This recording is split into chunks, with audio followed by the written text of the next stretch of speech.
Hello and welcome to the Real Squabble. Today we're talking to Dr. Richard Harvey, who holds a double appointment in both the social psychology and industrial organizational psychology programs at St. Louis University.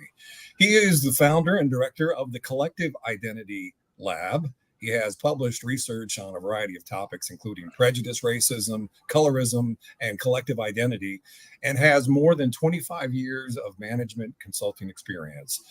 Finally, he is the creator of the internationally known simulation Operation Monopoly, which I have not seen, but I've read that it provides an impactful learning experience in the systemic nature of oppression. Maybe we'll touch on that later in the show. But before we jump in, let me remind you to follow us on Facebook and subscribe to our YouTube channel, The Real Squabble. Hey, thanks for joining us today, Dr. Harvey. Good morning. It's great to be here. Hey, no softballs today as we get into a discussion about these topics that I have mentioned: systemic racism, class differences, and reparations, and whatever else we have time for. Feel free to pass at any point, and we'll discuss them. The point of the squabble is to be able to have a little bit of a squabble in a friendly way, to agree and to agree to disagree sometimes. But let me first give you a highly opinionated perspective to bounce off of. I believe a lot of what I'm hearing from the likes of Robert Woodson, a civil rights activist who developed and coordinated a national and local community revitalization programs during the 60s and 70s, and directed the National Urban League's Administration of Justice Division, and Professor Thomas Sowell, who I believe is in his 90s now. I keep seeing his videos and think that he's in his 30s and 40s, but a senior fellow at the Hoover Institution at Stanford University. And these guys go online and on shows and on videos and their articles, and they say that there is no systemic racism in America today. They say that while there are individual instances of racism, the systemic barriers that once existed have largely been removed, and people from all racial backgrounds have the opportunity to succeed based on their own merit and efforts. So what say you?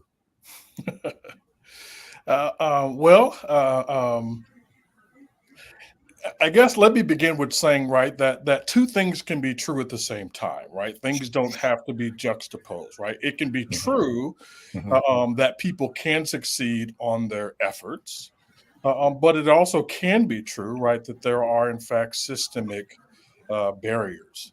Normally when I hear somebody, and by the way, I grew up, so to speak, being a big fan of Thomas Sowell. His book, was probably the first book that I ever read, actually, on any of these kind of topics there. So, right. So I'm familiar with the argument, and I could even extend it, right? People like Shelby Steele, who wrote a book called The Content of Our Character, right? So this was sort of the fodder of my beginning, who makes arguments very similar to Thomas Sowell. Right. So what I'm saying is that it's not an either or, it's really a both and. And I think part of it really has to do with what is your understanding of what the word systemic means? Unfortunately, that term, among others that we'll probably get to, has really become more of a buzzword than an actual definition of something. Right? Systems are made up of lots of principles, right? I won't go through all of them because there's about 10 of them, right? But to say that something is systemic is to say that it's connected, right? And I think deny that things are connected, right? Like healthcare is very much dependent upon having a job. Those are systemically related, right? The quality of education that you have is very systemically related to where you live, right? Because as you know, our Constitution does not guarantee you a right to an education. The forefathers of this nation left it up to the states, and the states have anchored it into real estate taxes, which means that where you live determines basically the quality of education that you get. Right. But these are systemically related. So when we sort of simply apply that lens to something like racism, it's really just making the point, right, that if racism exists within one institution, much like a cancer, it can metastasize and spread to other institutions. And that's just, Yeah.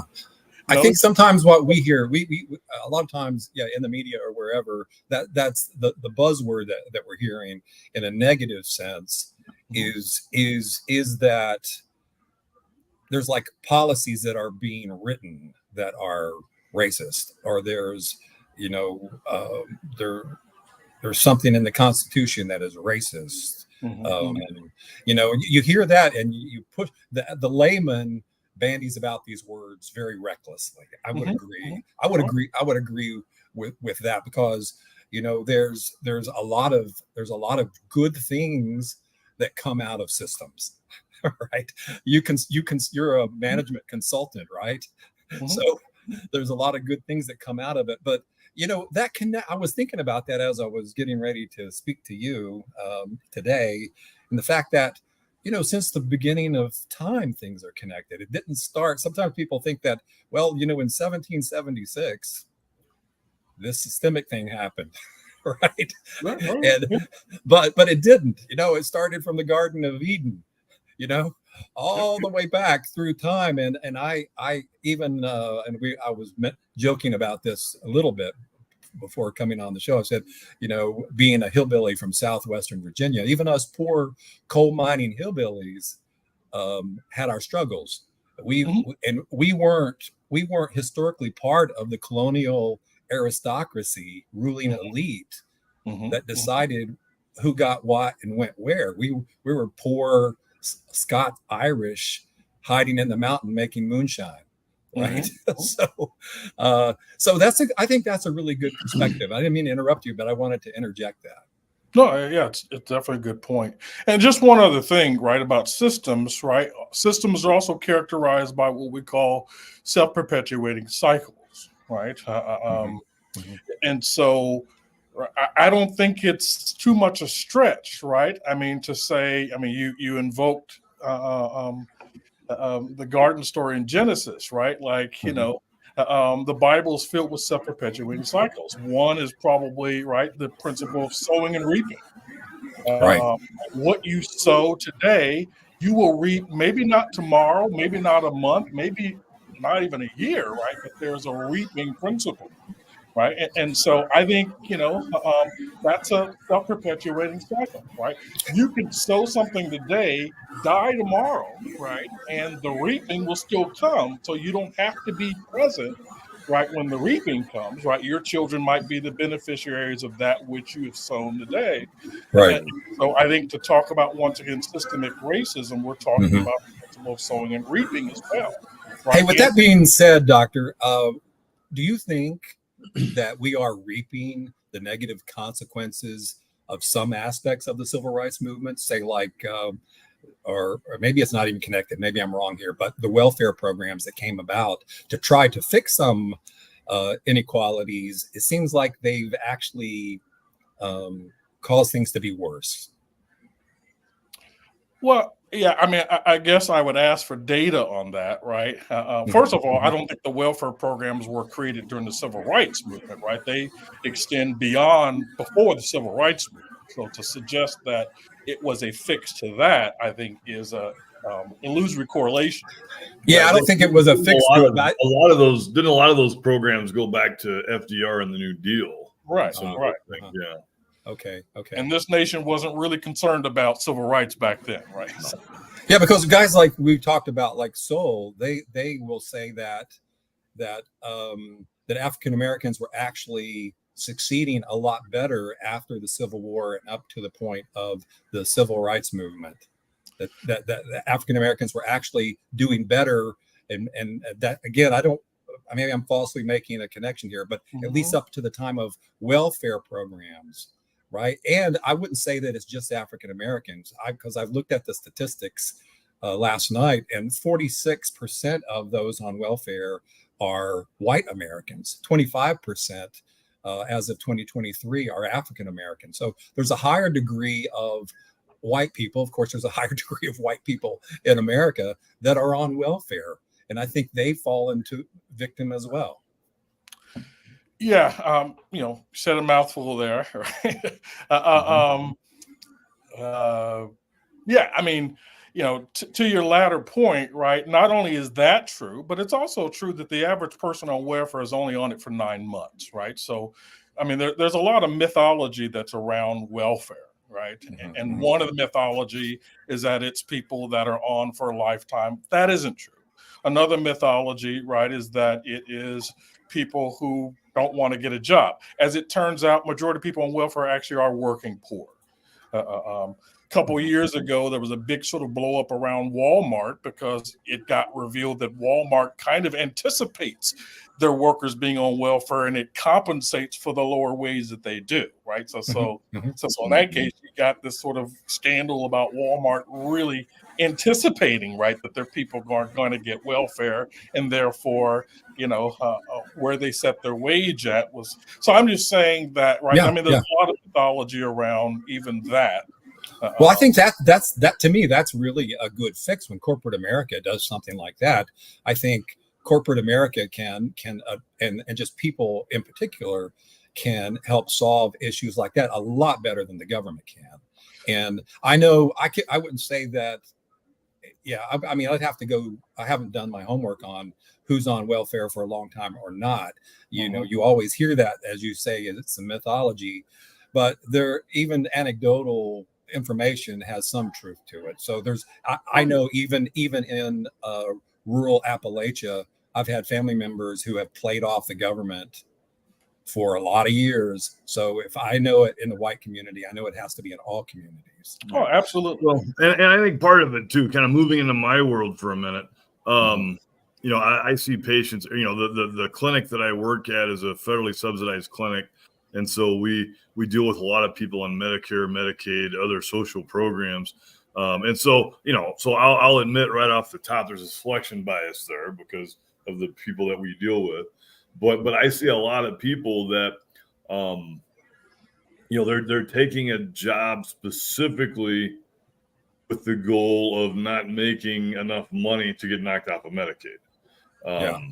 And part of, there's obviously there's a lot more complex dynamic there because if they get, there's a whole separate discussion there about health insurance being tied to employment and whether or not that's a good thing or not. And in a different setting, I have a lot to say about that.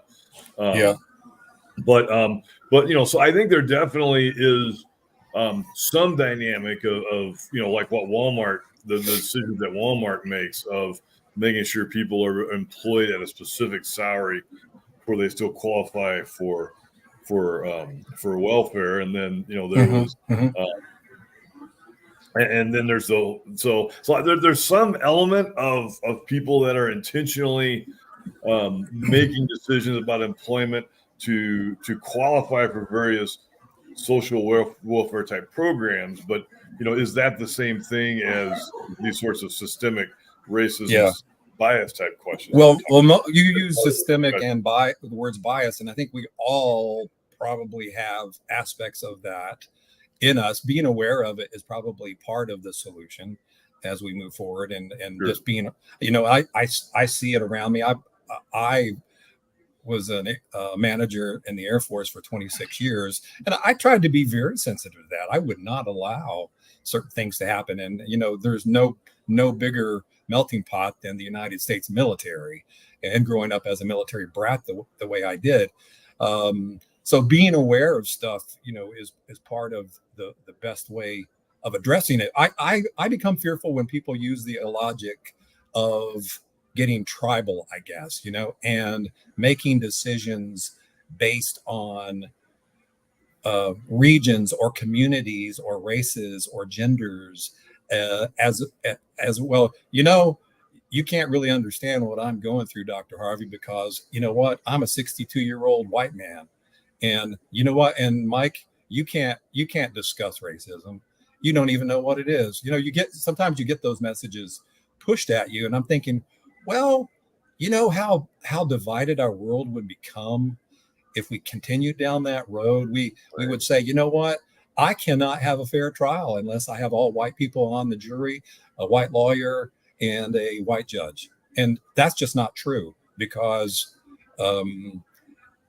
I think that we could sit and we could see that the three of us have probably way more in common than people say outside the faith, right? That we are we're more single-minded in a lot of the things that we think than we are different. Anything to add to that, Dr. Harvey? Yeah. When I do my seminars, and I use lots of different metaphors, but one particular metaphor that I use is I ask people if they think a fish knows what it feels like to be wet. Right. I mean, this is a question that has, ironically enough, stunted both philosophers and Google users alike. And where they've landed, ironically enough, right, is that the answer is no, right? Because we understand things by contrast. Since the fish has never been dry, doesn't understand the concept of wet. I'm more interested in the implications of that, right? If that's true, think about what we're saying. We're saying that the fish is the least qualified to comment on the very thing in which they spend their entire existence, right? And in a lot of cases, we're like that fish in a fishbowl, right?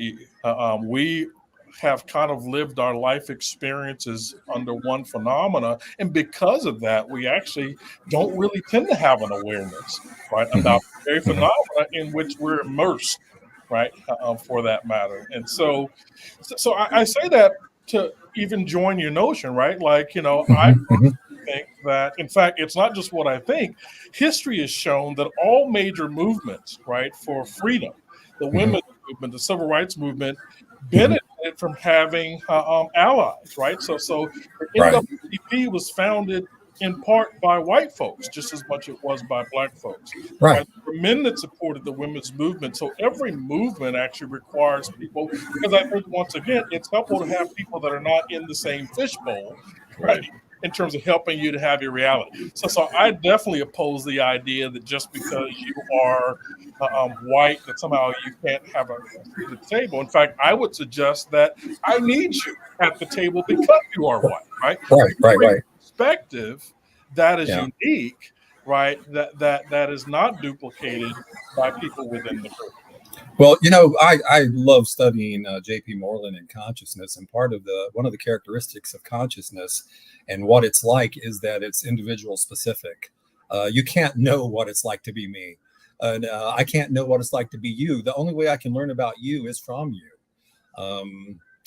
So in that way, we can continue to learn about each other and our environments, because there's so much out there, and it's not black and white issue. It's a people issue everywhere, and we all are in such different environments that we have to stop and ask, okay, how am I, Dr. Harvey, while I'm asking you a question, did I use a word that was culturally negative or offensive to you? I don't know.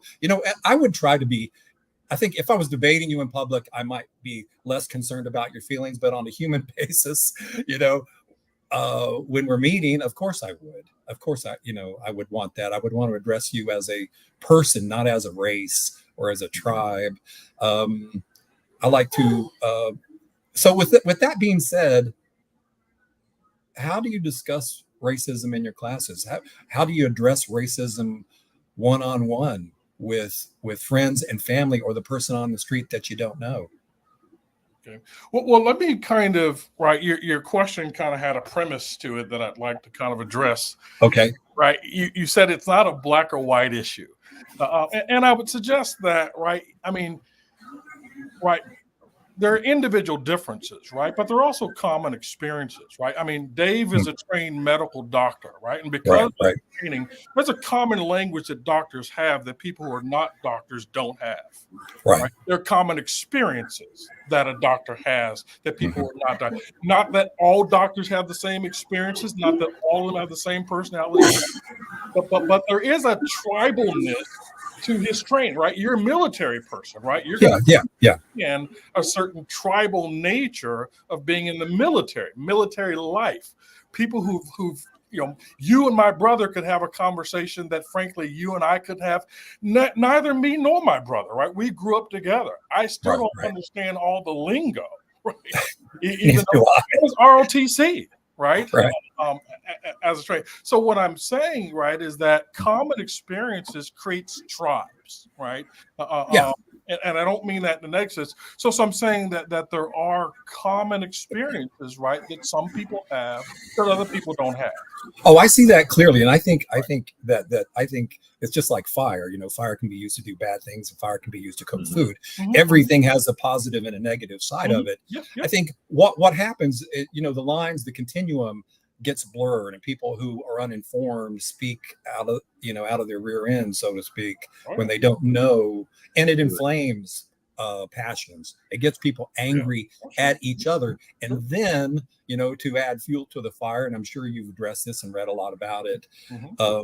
You have groups of neo-Marxists, which, you know, in the BLM organization, there was a couple ladies who stated that they were Marxist, right? So misrepresenting the fine notion that Black lives do matter, but actually using it to create that proletariat bourgeoisie Marxist conflict in a cultural Marxist kind of way, that to drive wedges between people. And that's kind of like what I see around me sometimes, or in the media. Maybe I'm just watching too closely, but I know that there's a lot of people who say systemic and they say this, and they're looking for good solutions, but there's other people out there that are coming into the camp trying to incite victimization.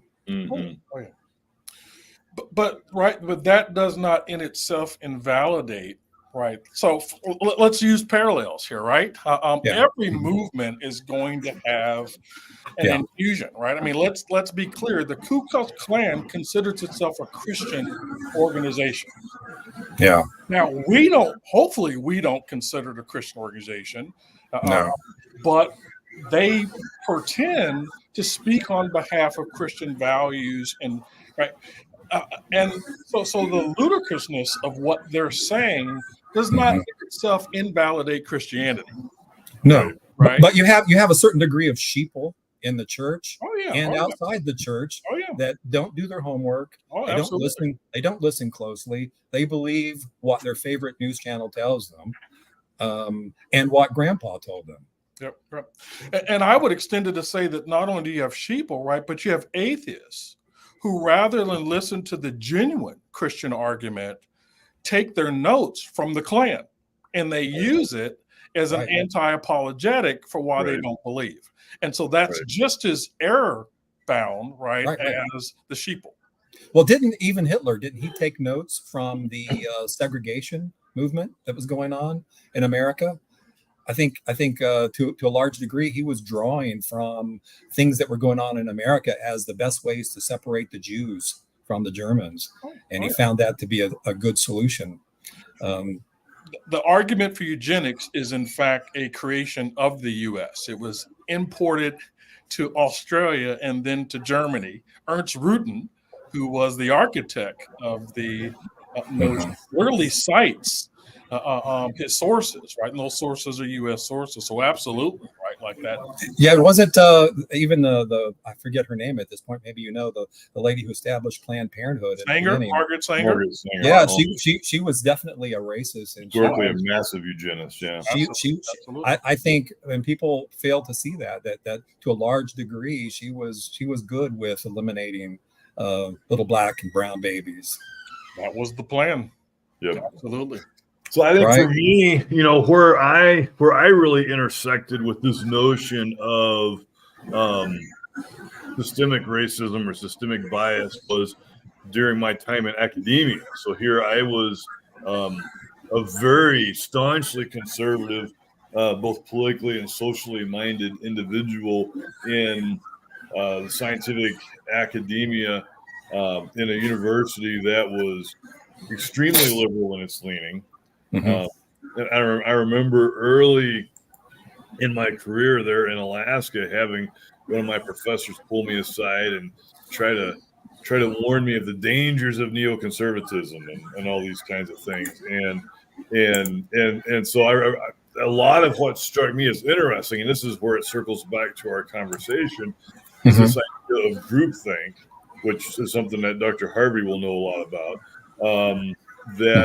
You get all these people coming from their specific perspective with no outside input at all, and so they just all sit around throwing wood on their particular fire and making their fire bigger and brighter and the most extreme version of their position. And in all fairness, you see exactly the same thing in certain elements of conservatism, where they sit around and all they encounter are people of their own persuasion, and they do the same thing. And so they're sitting in their silos and they're yelling at people in the other silo.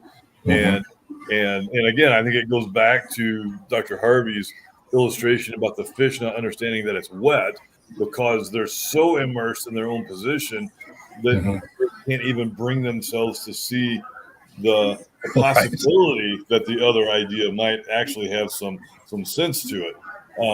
But do you get the feeling, Richard, that is part of what's driving some of the conversation in the media today, that no one's really talking to anyone else? They're just simply shouting from their silo, not really paying attention to the other silo. Oh, absolutely. Right. Like, that's the proverbial echo chamber. Right. Yeah. And I mean, absolutely. And unfortunately, right, what we're hearing is not even a accurate depiction of the reality. We're hearing the most extreme of the opinions. Right. Both of them are basically straw man arguments, right? Because either one of them are rooted in the reality of even what people believe, right? And that's good media fodder, right? That sells commercial airtime. And so if all we're doing is taking our notes from media, right, then we're going to get the stuff that sells airtime. I like the word reality, because that's really, it's the way things are, independent of our beliefs about the way we think it is. Yep. So, so it's good to continue to have that conversation. Okay. How do you think we best, as people who do care, people who have these conversations like we are now, how do we advocate best for policies and programs to empower people to improve their own lives through education, entrepreneurship, hard work, and all that stuff, instead of, and again, there's good aspects of government intervention with welfare programs. There are good aspects of it, but how do we best perpetuate independence rather than dependency, and perpetuate self-reliance rather than undermine it? Well, yeah, I guess, right, part of what we have to do is we have to even kind of challenge the assumptions that you're making, right? And that is that somehow self-reliance is better than interdependency. I would suggest that interdependency is really more of a reality than self-reliance. And, so I think we have to think about that, right? No, I think we obviously have to depend on each other. I think that's again, that's that double-sided word. But there are healthy aspects of that. There are unhealthy aspects of that in relationships too, right? Where you depend too much on a person, and it psychologically is an unhealthy state of mind. So, and you don't want to perpetuate that. You do want to perpetuate a good family dynamic, a good work environment, a good community environment. But you also want to, but you don't want to, self-reliance, the way I see it, other than just being isolated, which is the bad aspect, can be the bad aspect of that, right, is the thing that brings innovation. It brings people trying new things. It gives people the desire to get out of the circumstances they're in, like my family did.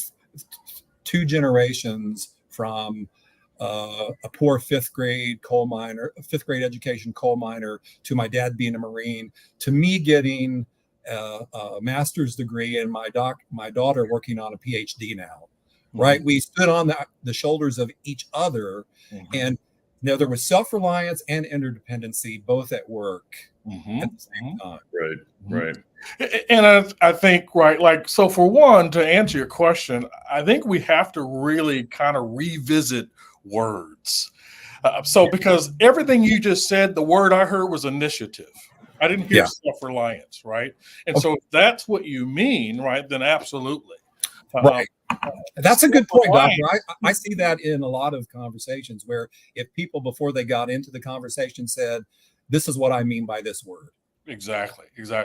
Right. And, you know, on the first day of my classes, I talk about how important it is that we have a common conversation, right? Because it's possible that we could be talking at each other and never really conversating. Yeah. We're using different interpretations of different words, right? And so that becomes important. Right. Terms like meritocracy and self-reliance and rugged individualism, Right. and kind of have certain meanings that frankly aren't even true of the etymology of those words. In other words, if you go back to the original definitions, that's not what those words meant, but they've become politically valent now, such that they kind of mean a certain thing that frankly they don't mean. And sometimes they're stretched beyond the reality of what that is, right? Right. That's why I always ask Dr. Dave what he means by that. And maybe you remember the old Bill Cosby bit where he's getting operated on and the doctor says, scalpel, tweezers, oops. And he goes, I know what I mean when I say oops. What do you mean when you say oops? Right? So that's well, I mean, you know, I think, right, that, but let me get to the point, right? Like, I do believe that, right? I mean, there has to be room, right? I have a fortune cookie thing that's framed. And it basically says none of the secrets of success will work unless you do. Right. And so that's kind of getting at your point, right? Regardless of all the systems we have in place, right? There's an interdependency between something being systemic and individual agency. Right. And so if we don't act, if we don't initiate, if we don't do that and you know, probably, you know, and assume accountability and therefore responsibility, right? Those things all sort of go hand in hand with that, right? Then there is no movement. And so for me, there is a role, right, for the individual. I think sometimes the problem is that if we're not careful, we then stretch those terms to mean things that they don't particularly mean. And so, for example, you know, I spent a lot of time talking about what I call the myth of rugged individualism. You know, it was actually only during the Great Depression that we even sort of thought of ourselves as a nation of rugged individuals. That was not a term that this nation used prior to that time period. And you know, part of it is, right, I mean, Jesus taught us that, right, that one of the ways you deal with the leaven of the Pharisees is you expose the hypocrisy of the teaching. So the idea of rugged individualism is very much filled with hypocrisy, because it turns out we're not really rugged individualists as much as we think that we are. And there are lots of examples where we very quickly set that aside. And so my point is that yes, there's room for individual agency, but the idea that somehow all of our gains are a function of sort of self-reliance or what we do in ourselves, we don't really practice that. We don't really believe that as a nation. But maybe to some degree that's some good positive psychological self-talk, though, because I like to think of myself as a strong person, right? A loving person, a strong, a lot of guys are drawn to, at least in the past, Westerns and people like John Wayne, right? Or the guys from the Wild West that had that, they called it, of course, it's 100 years later when they kind of come up with words to describe the way people just were. Right. And that didn't mean that they were absent from all those other things. But speaking of words, if we can jump into another word, and that is equity. Right. I hear that. That's another one of those double-sided words. You gotta, if you read it from a CRT, cultural Marxism point of view, equity is a bad thing, at least from what I read. Right. Because the critics say that equity promotes equality of outcomes over equality of opportunity. and can result in suppression of individual freedom and initiative, the word you brought up just a minute ago. And it seems, when I see the banter that goes on in the community that I touch, that's kind of what that's what people, whether that's what's being said, that's what people are hearing. It's like equity doesn't mean equality.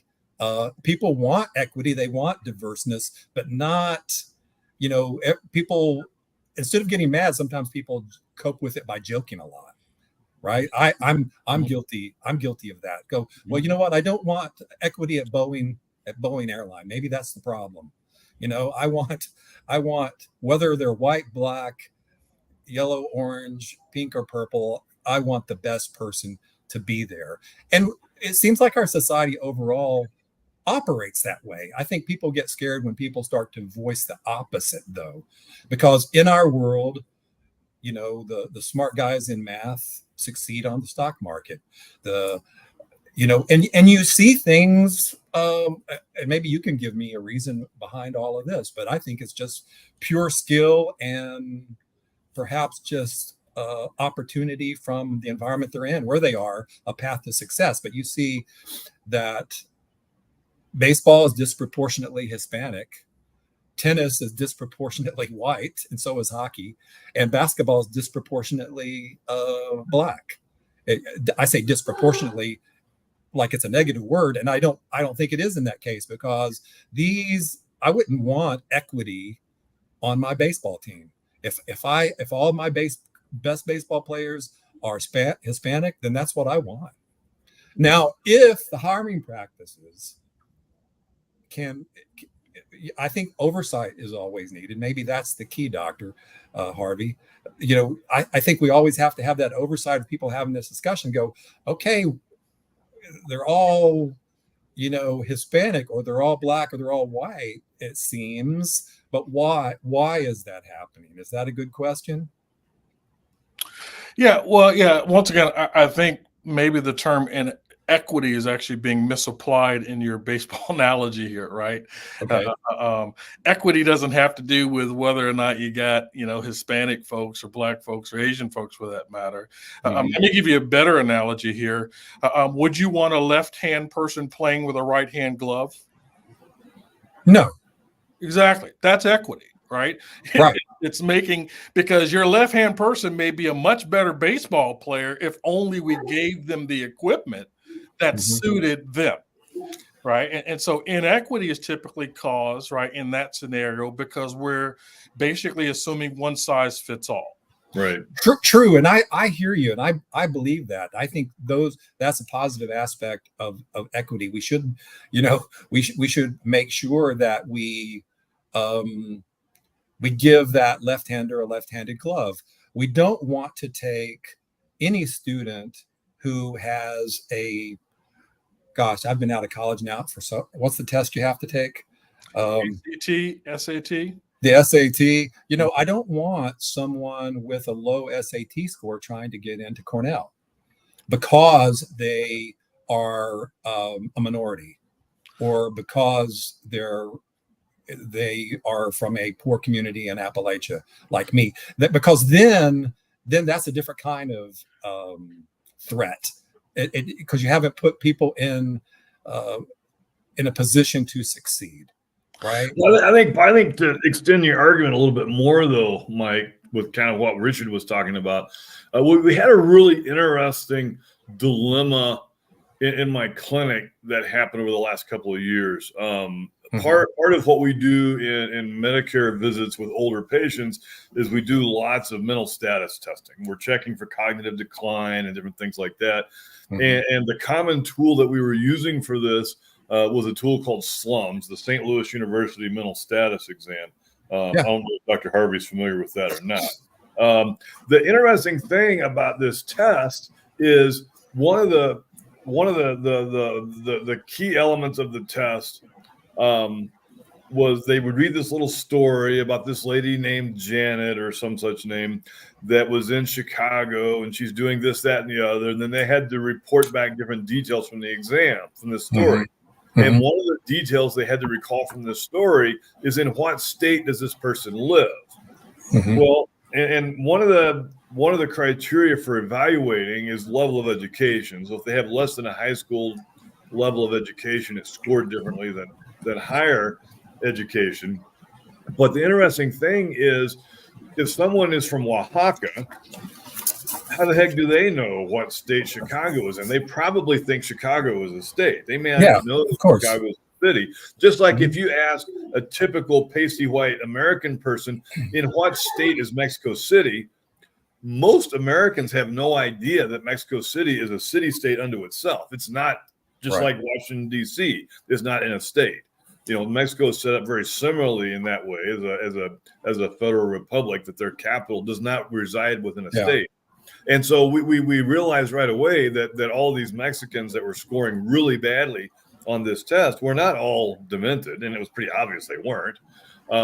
It was just, we had a bunch of left-handed players being forced to use right-handed gloves, and we came up with a different tool, and all of a sudden people were doing better. And so I think part of the equity discussion lies in that.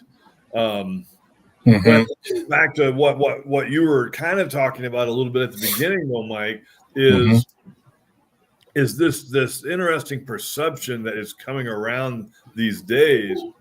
That I think this is kind of what you were hinting at, that the fact that most of our baseball players are Hispanic and they're from Dominican Republic and this, that, and the other is somehow or other bad because other people aren't given the same chance to succeed, and the fact that there aren't 5'2" quarterbacks in the NFL and this, that, and the other. But really that comes back to in an ironic sense, it comes back to one of the things that people claim to really value, which is people succeeding based on merit.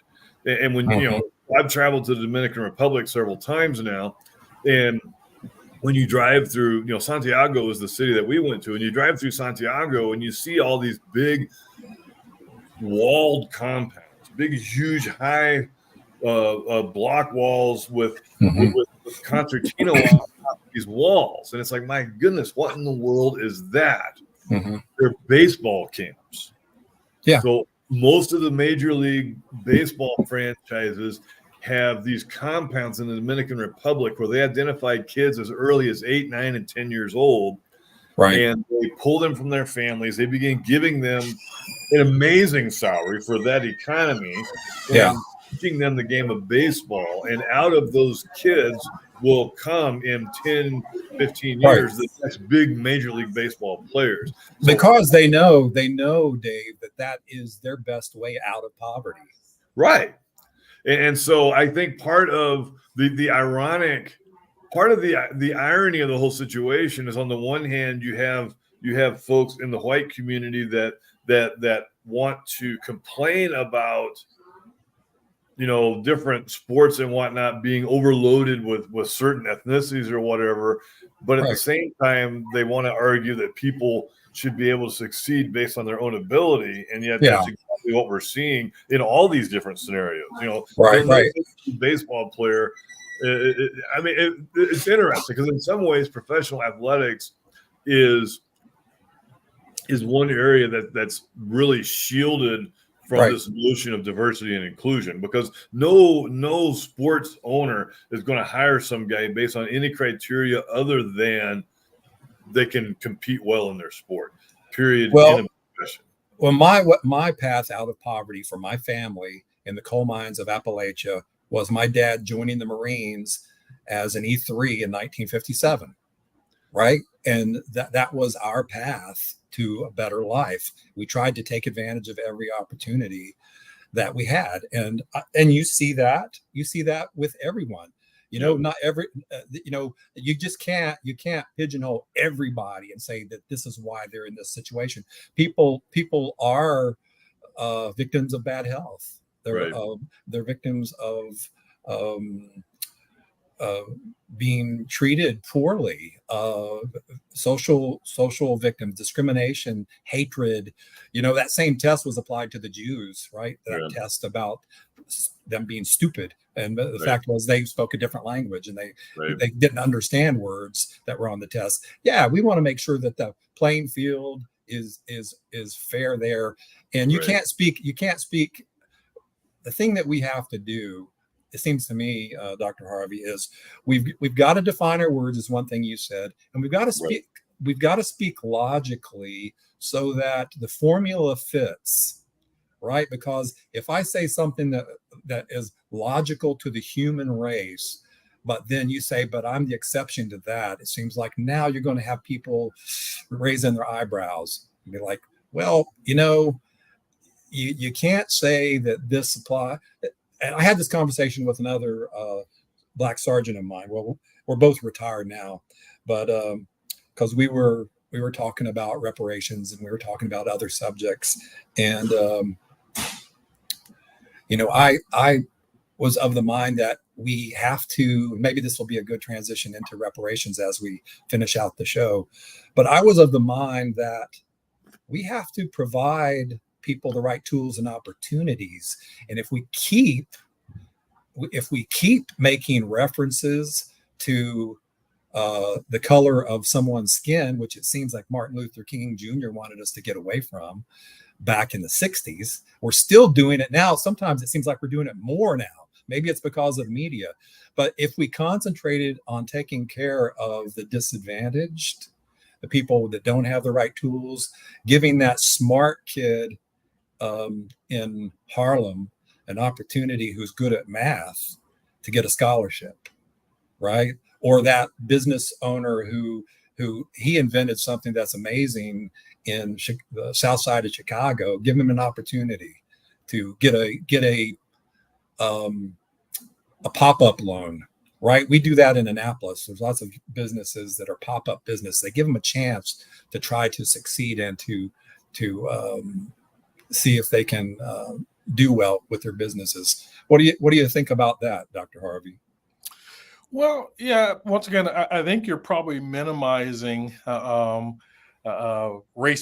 right? And that is that once again, two things can be true, right? Like, people can seize every opportunity, but you have to appreciate the way in which race shapes what opportunities are given.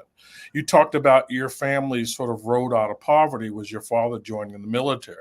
I wonder if he utilized the GI Bill never as a means. He didn't take advantage of that. He didn't have the, let's say he didn't have the educational foundation to pursue anything like that. Well, remember, the GI Bill didn't just affect education. It also helped veterans actually get home loans. It actually accrued to employment benefits, right? Even today. He did, but all the Black Marines that he was in the service with got that too. Well, but that wasn't something that actually was originally extended to Black folks, right? World War II veterans, Black veterans were uniformly denied GI Bill access, which means that it didn't accrue to better housing, which is the number one way of creating wealth, always has been in this nation, which is why there's $100,000 wealth gap between white folks and Black folks today, because since Black GIs, and for that matter, anybody, right, was denied, access, right? And that's just it, right? There wasn't equal opportunity, right? I mean, your father could at least join the Army. Imagine what your choices would have been had that not even been an option for you. Yeah, but equal opportunity doesn't mean equal capability or equal desire or equal anything, because even in our own family, people aren't equal.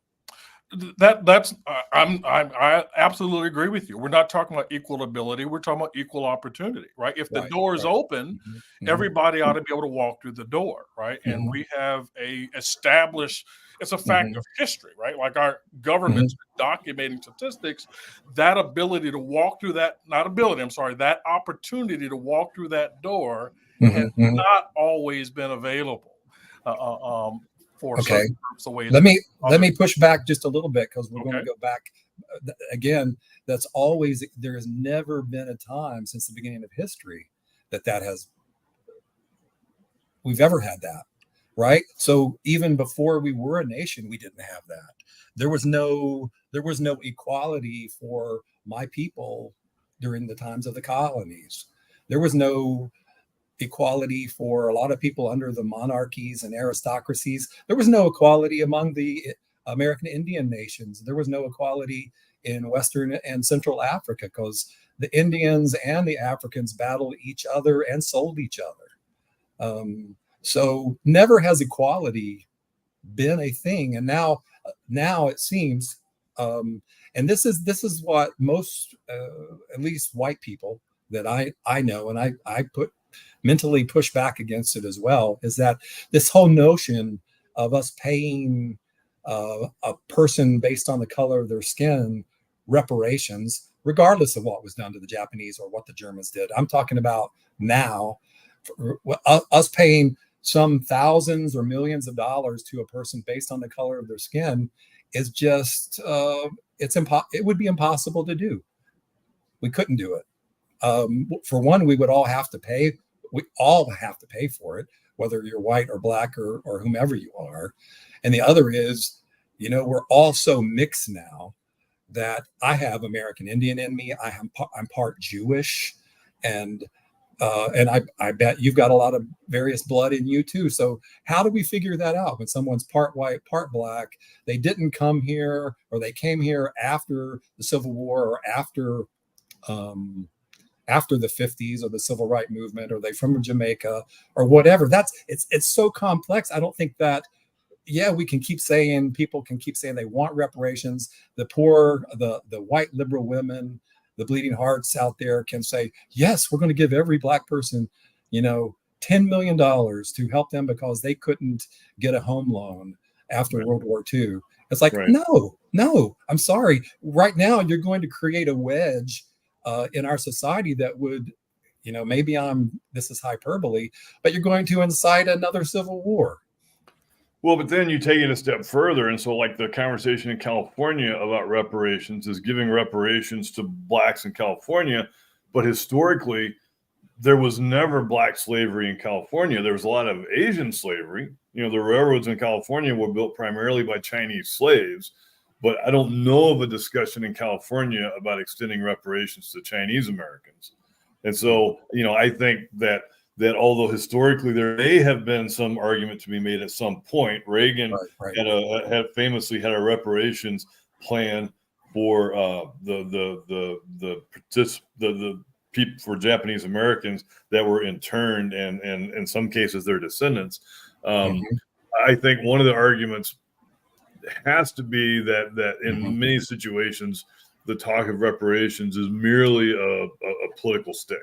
Okay, one other thing, if I can, before I know you're probably chomping at the bit there, Dr. Harvey, but one other thing is that I was thinking about with a couple of my friends before, and that is, okay, I believe, and I do believe, that African Americans were mistreated, greatly mistreated, brutalized, that they were discriminated against, they were segregated, there was hateful. I consider racism evil.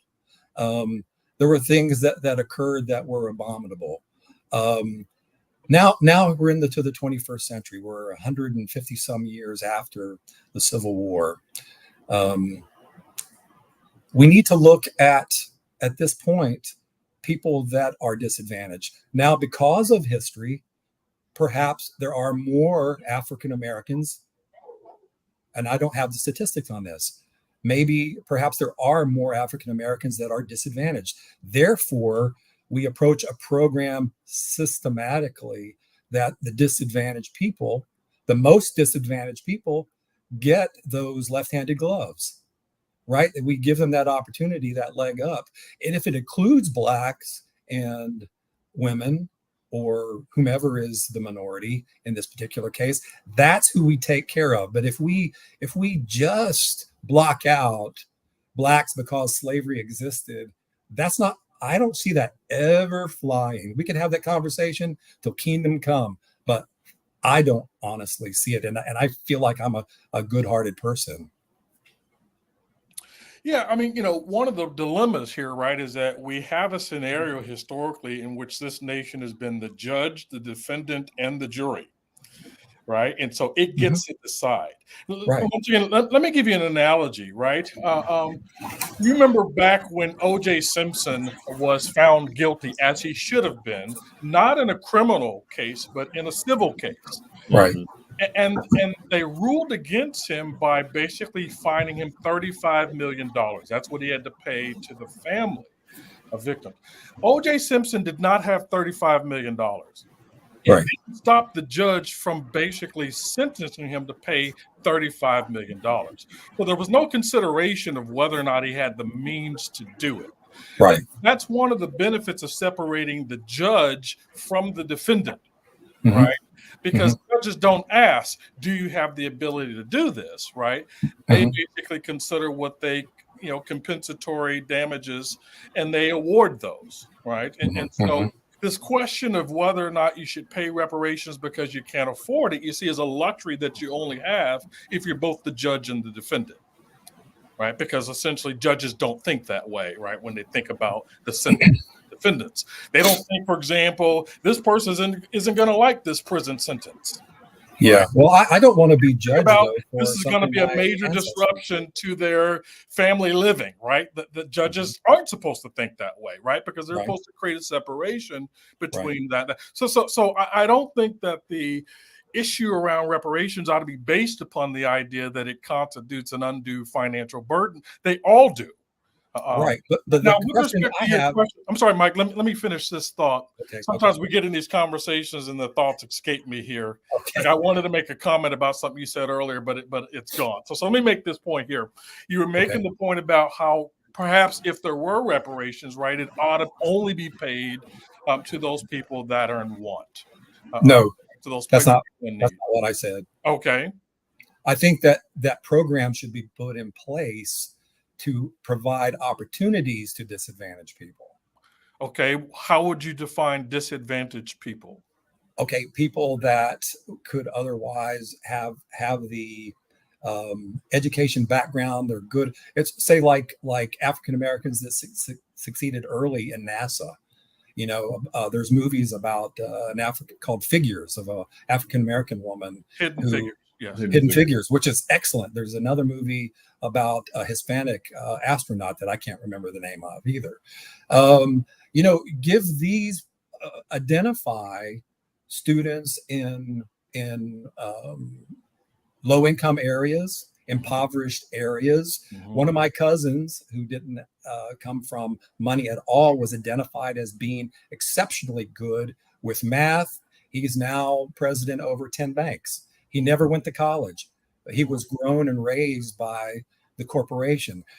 We need as American people, as businesses, and people that care, churches get involved and say, we want to give people that have a disadvantage. That's why scholarships are made, probably at your university as well, for people that come of low economic means.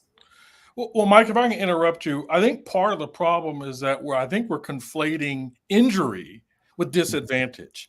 I don't know what your means are. I mean, looking at your backdrop, it looks like you have a nice kitchen there, right? So it looks like you're probably not living in poverty right now. No. But if somebody were to run into your house right now with a car, right, I don't think a judge would say, well, Mike, you've got pretty good means, you're doing okay, so we're not going to award you any damages. No, the judge is going to enact what's called restorative justice. The judges is going to make whoever, regardless of what their reason is, going to make them pay for the damage that they've done to your house. Doesn't matter how much money is in your bank account, right? The fact is that there's injury, and you're entitled to restorative justice with respect to what you have.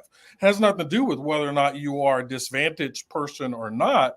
It has to do with, restorative justice, right? And that's the ruling of law in that case, not, them assessing whether or not your insurance company, right, is going to make you pay a nice deductible, right? Yeah.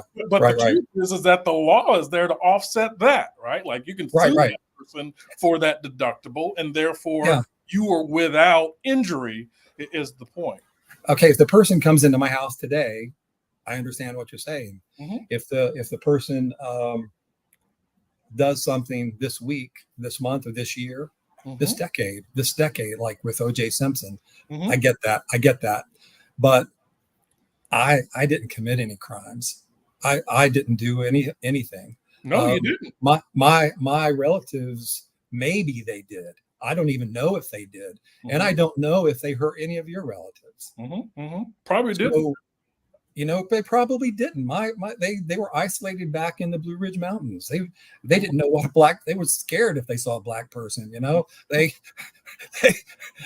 remember the first time as like a 4-year-old, I think I saw a black person, and it shocked me because there was only white people in our community. I didn't hear,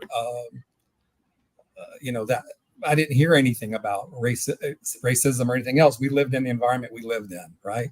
Like most people do. But if you try to make me pay for a crime I didn't commit, and besides that, you're pretty much you're shooting yourself in the foot when you do it, because every well-to-do black person in America will pay for it too. Well, Mike. The building that is just next to me, if you go beyond that building, you're going into what's called North St. Louis. And one of the things they discovered in North St. Louis is back in the 1940s and 50s. Right? In fact, that was predominantly black neighborhood. The campus really divides the neighborhoods here. So everything to the north of us is historically black neighborhood. Right? They discovered that the builders of those buildings used substandard materials, because nobody really cared about protecting black and brown children. A lot of schools have lead-based paint, and there's a cancer cluster, right? Happening there, right? Because frankly, many of the industry here dump toxic chemicals in the waters that run. And of course, once again, back in the 40s and 50s, nobody was concerned about protecting black folks, right? And so now in St. Louis, we have a very serious health epidemic happening in that particular area there. So, right, the people who did that are dead and gone, right? Okay. But it doesn't mean, right, that there's no need for restorative justice, right, for the folks who now, had to grow up in those neighborhoods, right? But who's paying? Since a corporation did it, though. Well, it's not a single corporation, right? We're talking about first of all, we're talking about a city, right, that willingly permitted groups to do this, right? This wasn't the act of any single individual or any single corporation, right? This is a perfect storm of permissibility on the part of mayors and aldermen, and corporations did their part, but they did their part because they knew they could do their part, right? To my west is Ladue, which is one of the wealthiest neighborhoods in the country right now. You definitely couldn't have done it there. Right, back in the 50s. And I think that is an argument that makes sense to people, and we would see that and say, absolutely, we need to do something about that. But I think where the argument gets a little bit more muddied is, can we honestly say that someone today is suffering from a direct harm from things that happened during the Civil War and the Vietnam period? I think that's where a lot of it seems to be, in my understanding, where a lot of the conversation about it seems like the statute of limitations, even on most crimes, the statute of limitation runs out on certain things, on most things. Well, I think, first of all, I want to make it clear, right? I have at no part of this advocated for reparations. Honestly, with me, personally, the jury's still out. But I will say this, right? And that is that part of systems are these self-perpetuating cycles, right? There are definitely cycles in place. I mean, think about it this way, right? I mean, the South still celebrates the South. Right, so there's an enduring legacy there. There's a mentality associated with having been part of the Confederacy that's still very much there. Right, that's sort of a mythology too, because I'm from the South, and I think it's spoken of outside of places like Carolinas and Virginia and Tennessee more than it is there. Well, like I said, I'm part of the South too, right? Dave and I both grew up in Oklahoma, and I saw it very much alive and well in Oklahoma when I was Yeah. there. Yeah. But also, like I said, I didn't just stay in Oklahoma. We went to Texas, Right. Yeah. And I'm a military brat too, so I'm tainted by being everywhere. Right. So I'm just making the point, right? That just because something is a long ways off, right, does not mean that there aren't certain enduring legacies. I mean, to some degree, right? Like, it's not like this isn't without biblical precedent, right? In the Old Testament, God punished nations, right, for what their forefathers did, right? Right. We call these, to some degree, generational curses, right? But visiting the sins of the fathers upon the children to the third and fourth generation, right? Right. And I think, right, God needs no justification or legitimacy for that. But I imagine, right, that one day when he decides to justify that, he'll make the point that had I not eradicate that nation, there would have been implications. In fact, he told Israel, don't connect to these people, and they connected to these people. And the very thing that he said would happen 300 years later happened 300 years later. So even though those nations literally changed, right? Like they assimilated into the Jewish nation, but nonetheless, created basically what Isaiah called flies in the ointment.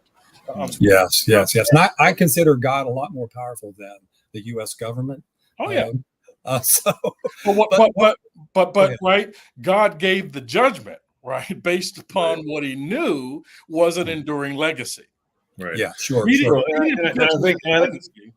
And I think to speak to Mike's point about statute of limitations for a moment, in legal parlance, statute of limitations doesn't apply if the crime is ongoing. So you can't say, well, you committed this crime so many years ago, and so you can't be prosecuted anymore. But if that crime has been ongoing, or if the effects of that crime have been, like for example, if you shoot someone and they don't die right away, but they die years later as a direct result of what you did, then you can still be charged with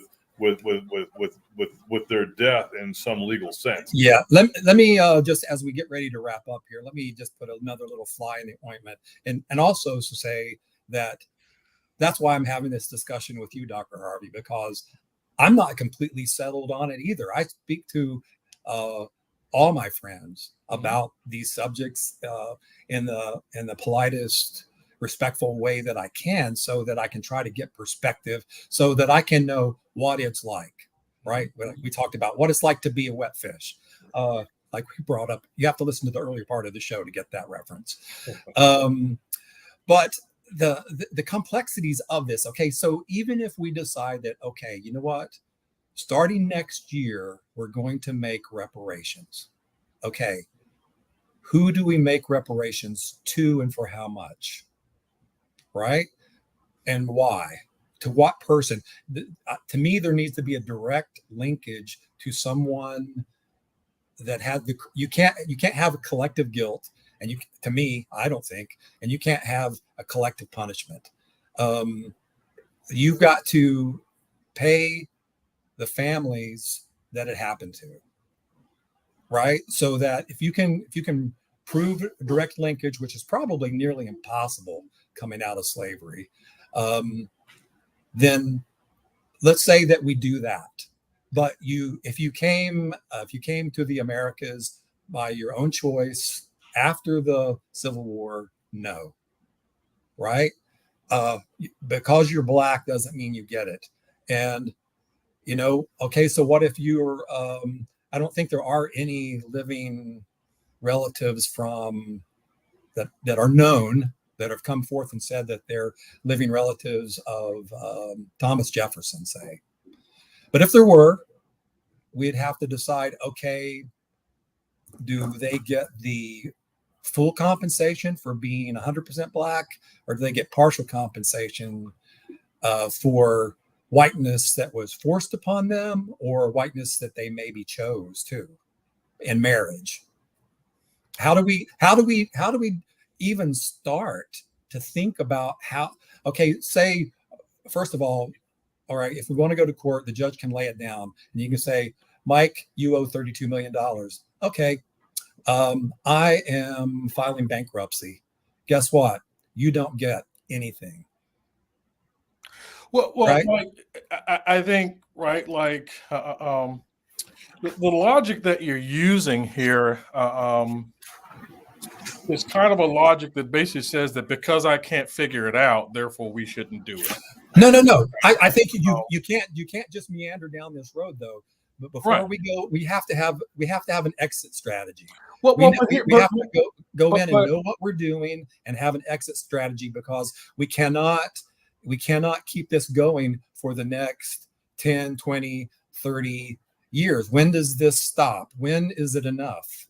Well, Mike, I mean, once again, right, this is the privilege of being the defendant and the judge. Judges don't take in consideration the kind of factors, right? Nobody sat down and said, okay, let's figure out how OJ can pay this $35 million, right? Can he sell his stuff? No, I mean, I honestly think that if we have this day in court, the U.S. should not arbitrate this, right? This ought to be arbitrated by a different country, Britain or somebody, right? Because once again, you are making considerations that, frankly, defendants don't get the opportunity to make, right? I mean, I'm just saying, right, if we went down this path, we should, because I think these are the kind of wrinkles that you're putting into a legal argument that isn't there in any other legal case, right? Like, I agree with you, and I think honestly that it would destroy our country, and say even if we did it, and we let England, no, England shouldn't do it because they brought it here. So let's say we let Sweden or Switzerland, let's let Switzerland do it, right? And they do it, and they're like that progressive liberal neo-Marxist judge in New York City who put something on you because he's an ideologue and he wants to destroy you, right? And we let that happen. Maybe we'll go through, for the next 50 years, we'll go through the legal system, we'll take it to the appeals court and to the Supreme Court, and we'll go on, and then a ruling will be made, and that's fine. We'll let the legal process work, but then I'll go back to what I said earlier. I am going to file bankruptcy. Because guess what? Our country, and I understand what you're saying, but bottom line, our country couldn't sustain it. Our country couldn't live from it. And so our country is going to say, yes, you know what? I can say it now. From my standpoint, I think that it's the horrendous evil. I'm so sorry for what people in this world have done to Blacks in the name of slavery. And I don't want to ever diminish that, even if when I say that evil is rampant and has been rampant since the Garden of Eden, I'm not diminishing racism and slavery. Those are all horrible things. But I do know that if we keep up this voice of victimization and reparations, it's going to drive a deeper wedge. To me, I think it's going to drive it drives sort of a wedge in me. As I even try to think about it, because I become more firm in how I think about it, that it's not going to go anywhere good. And even if people get the answer they want, and if all they want is an apology, like, say, the Pope apologizing for atrocities and communication with Hitler during World War II, then good. Have that moment. Have that public moment on the Lincoln Memorial to apologize to the nation, but to also realize that no money could ever make that right. Only, and we can understand this from a Christian perspective about forgiveness and changing, and the debt being paid, is that there's no debt that could be paid to make that be okay or be it right. There has to come a point in the American heart where there is forgiveness, that we start to work together as a country. We start to try to think about some of the principles that Martin Luther King Jr. articulated, and move forward holding hands instead of dividing into our tribes and trying to see what we can get, and the other saying that I'm not responsible, and that argument just going on ad infinitum.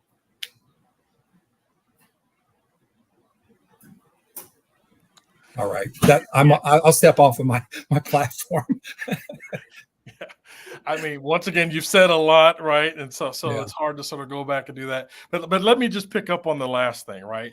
It's interesting you began with forgiveness, right? But as a Christian, I believe it doesn't begin with forgiveness. It begins with admitting that I'm a sinner, right?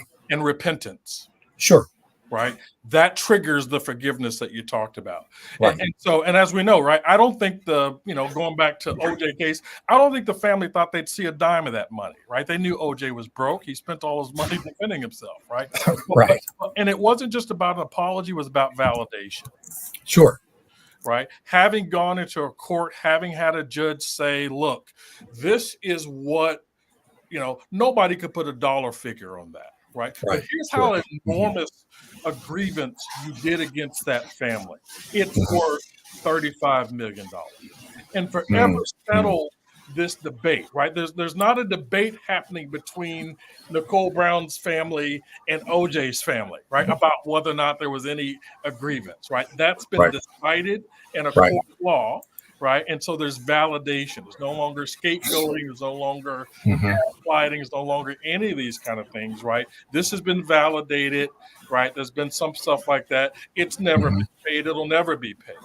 But as you know, victims, right, of any crime oftentimes benefit from just having people validate, right, that this thing was done. Yeah. Right. This isn't a figment of our imaginations. In Germany, it's illegal to deny the Holocaust. Right. Right? Yeah. Now, why would they do that? Right? Because they understood the damage that does, right, to the psyche of having people run around and simply continue to deny, right, that something existed. We've never really had that kind of moment in this country. We've passed legislation that pseudo appears to kind of address it, but there's never really been a reckoning. There's not been a public admission of sin. There's not been a public repentance. Yeah, you said a lot too, but what I would say was that we don't want to I think we don't want to deny our Constitution. I think it's a brilliant document with a lot of wonderful principles of freedom of speech in it. So to tell people that they can't think something that's wrong and try to enforce it takes us down a slippery slope. And I would say that I can't think of anybody who denies slavery. I've never met one. I think, though, speaking to Richard's point a little bit more, there was this really fascinating moment that happened, I'm trying to think, 5-10 years ago within the Southern Baptist Church. Well, historically, the reason why there was a Northern and a Southern Baptist Church denominationally is because during the period of time leading up to the Civil War, churches in the South refused to condemn slavery. Churches in the North condemned slavery, and therefore you had a denominational split. And then later on, theology crept in, and they went in two different directions theologically. But initially, it hinged on that issue.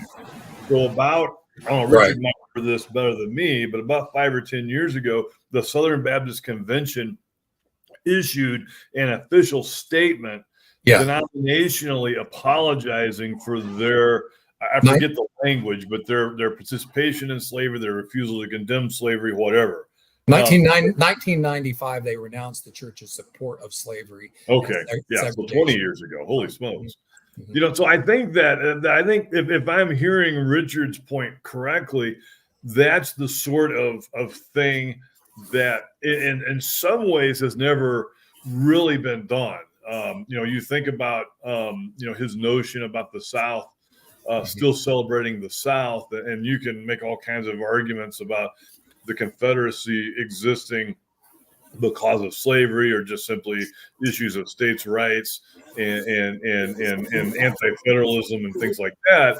But there has never been, to my understanding, this sort of of systemic national movement to step forward and Yeah. strictly condemn the evils of slavery.